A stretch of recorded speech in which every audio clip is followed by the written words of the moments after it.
Hey, what's going on guys? 99 here, bringing you another video, this time another CSGO update video, and it's about the Horizon drop, as well as the release of Panorama in the game. I want to start this video by apologizing because I fell asleep at 8 o'clock last night, maybe 8:30, and it was one of the few times, once in a blue moon moments, where I go to bed before midnight.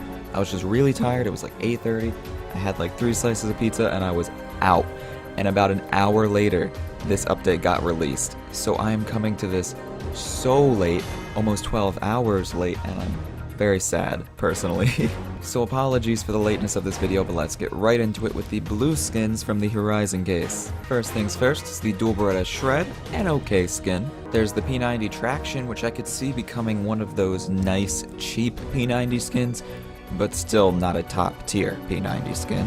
There's the MP9 Capillary, which I will probably be buying once it lowers in price, because I don't really like the MP9 as a gun, but I do like buying nice skins at low prices, and I feel like this is going to be one of them. The R8 Survivalist, not much to say here. There's the AUG Slipstream, Amber Slipstream, sorry, that's about the only fun fact about it.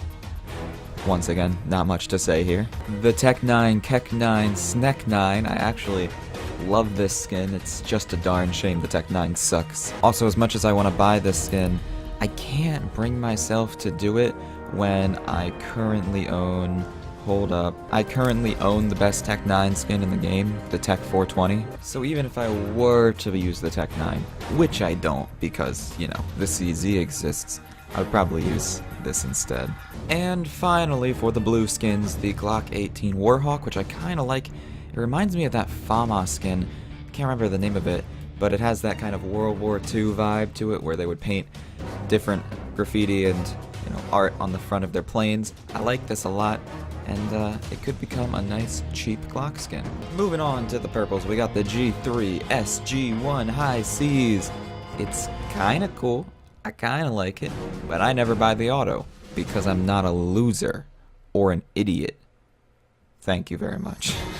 There's the CZ75 Eco. I actually made a video about a year back about the top 5 Galil skins, and the Galil Eco was on that list. I should do those videos again now that I think about it. It's been pretty much a year since I've done that. Maybe I'll do the CZ as my next top 5 video, but this CZ skin would definitely make it into the top 5 in my opinion. There aren't a lot of clean CZ skins. Most of them are either boring or just kind of bland. This one, on the other hand, is the opposite. There's the Nova Toy Soldier, which really brings me back to my childhood, but can't compete with the other Nova skins in the game, admittedly, so I'm kind of iffy about it. The MP7 Power Core exists now. That's about all I have to say because it's really not that great. And finally, for the purples, is the AWP Paul, which I just absolutely love. It reminds me of the Death by Kitty, but unlike the P90 Death by Kitty, this has dogs and cats on it, and as a dog person, that makes me so happy. I'm still a little salty because as a dog fan, we still deserve a skin that's just dogs. We already have a skin that's just cats. Why can't we have the opposite? But this is a mixture of both. It's so cute. Look at this little angry cat and this little pug in shades and a beanie. Oh, I cannot wait to purchase this. It's gonna become my more meme AWP skin because I have the AWP Redline with the 2 gold foil Skadoodle stickers that exist on it, and this is my more serious AWP skin, but the AWP Paul will definitely become a replacement for that. Anyways, moving on to the pinks, we have the Sawed Off Devourer, and it is clean, very vibrant, very bright, and I would say kind of it goes toe-to-toe with the Sawed Off Kraken as the best Sawed Off in the game right now. There is the FAMAS Eye of Athena. Speaking of best skins in the game right now, this is definitely a contender for the best FAMAS skin in the game. It is so cool, so many details.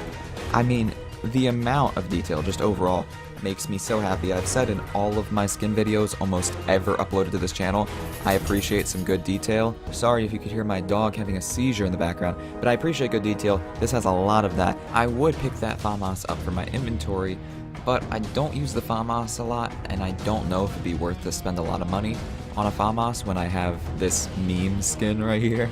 The FAMAS My Anime Girlfriends skin. If you can't tell, I don't take my inventory too serious. And finally, for the pinks, the M4A1-S Icarus Fell. Wait, what's that? This isn't the Icarus Fell? Oh, sorry, they look almost similar, except the Nightmare has a gigantic monster on the front. You can argue with me in the comments, I understand that. I do like the premise behind this skin. It just feels weird when it gives me, every time I look at it, the feeling of deja vu in regards to the Icarus Fell. On to the red skins, the covert skins. The Desert Eagle Code Red is now in the game. I don't really like it. I don't think it's a covert skin, or at least it doesn't deserve to be. And, I don't know. I'm disappointed, to be honest with you. And finally, the thumbnail skin, the AK-47 Neon Rider. And I was a little concerned when I saw them add this to the game, because it reminded me heavily of another AK skin. Let me know if you can think of it. Oh yeah, that's the one. However, after thinking about it, it doesn't fully remind me of the AK Neon Revolution, and it doesn't feel like the same conundrum the M4A1-S Nightmare has, with it being so similar to the Icarus Fell, because this skin has a lot of blue, the Neon Revolution's mostly pink, and it also has a lot more detail. It's definitely the better skin. I love the amount of detail. This one, even like the details on the fingers, and like the shirt, the popped collar, it looks so cool. I love it a lot, and if I didn't already own my personal favorite AK skin in the game, I'd definitely buy this one. Sorry, not sorry, but this is still my favorite AK skin in the game. Now I know what you're thinking, it's been almost 6 months since Valve has added skins in the game. Surely there's more to this. And based off the thumbnail, the CSGO dev release that you've probably read, obviously there is more to this video. There are 4 new knife skins, and I'm going to go over them right now. I'm using CSGO Stash to show off these skins in-game. It's not sponsored, they're just a nice skin website that kind of shows you every skin that exists in the game ever. And sadly, not all of these knives have been unboxed yet, which means there aren't in-specs for them yet. So, starting with the Navaja knife, I don't know how to say it personally, we'll just look at, the Slaughter. So this is the Navaja Slaughter. I'm curious, it looks like it has similar animations to a flip knife, but sadly we can't test the animations in this screen. I really wonder. It almost reminds me of like a cheaper version of a flip knife, and I'm predicting that it will become a cheaper version of a flip knife as more of them get unboxed, especially because this handle's just kind of ugly. But I don't know, it's not that bad. It's not like gut knife levels of ugly. There's the Stiletto knife now in the game, and sadly the case Hardened is the only one that's been unboxed and put in the Steam market so far, so it's the only one I can inspect. But honestly, this one looks kind of nice. It's got a lot of blue on it. I absolutely love how the button of the knife is blue. I feel like that's going to become something that distinguishes more expensive stiletto knives than less expensive stiletto knives, with the case hardened finish, of course. I'm again really curious about the animations of these, and I don't know, I feel like I'm just excited. New knives. I don't know how to handle it. My excitement is just bursting through the seams. There's the Ursus knife, which I don't know how to feel about this. It reminds me of a cheaper bayonet, or M9 bayonet, and I hope to God it becomes a cheaper version of the M9 bayonet, because I can't really see any cool animations with this knife, given it doesn't like flip out, or you don't push a button and it like pops out like the stiletto knife, or at least how I imagine the stiletto knife would be. This knife just kind of looks pretty basic, pretty bland, and I don't know if I like it. And finally we have the poor man's Karambit, aka the Talon knife. I'm assuming it has similar animations to the Karambit. I could be wrong, but it really does just look like the poor man's Karambit. But as much as I am, shit-talking this knife, it looks nice. It is better than, I'd say, the average knife in the game. Definitely better than that Ursus knife we just reviewed. And it arguably could be a good thing to add to the game, because now more people who don't have, bank can afford a Karambit-style knife. Because goddamn do Karambits go for way too much money. So as I said in the beginning, Panorama UI is now active by default for users, and soon enough it'll be the only option. You can still go back and play on the old UI, but that'll be removed shortly. Now in gameplay news, the Planet C4 will now emit a different beeping sound when planted on bomb site B than bomb site A.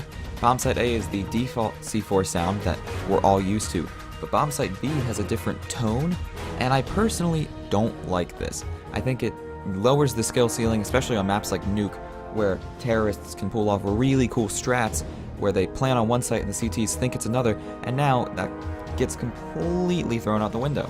I understand, CSGO's losing players. Valve wants to lower the skill ceiling so more people feel comfortable playing the game, but I don't like this. What I do like, though, is the fact that Molotovs and incendiary grenades will now consistently deal impact damage to match other grenades, and when you kill someone with it, the icon for a Molotov will show up on the screen. The rest of these release notes are more bug fixes, but I'll go over some of the important ones. Finally, the halftime music glitch is no longer a thing. If your music is off in-game, it won't just scare the living daylights out of you at halftime.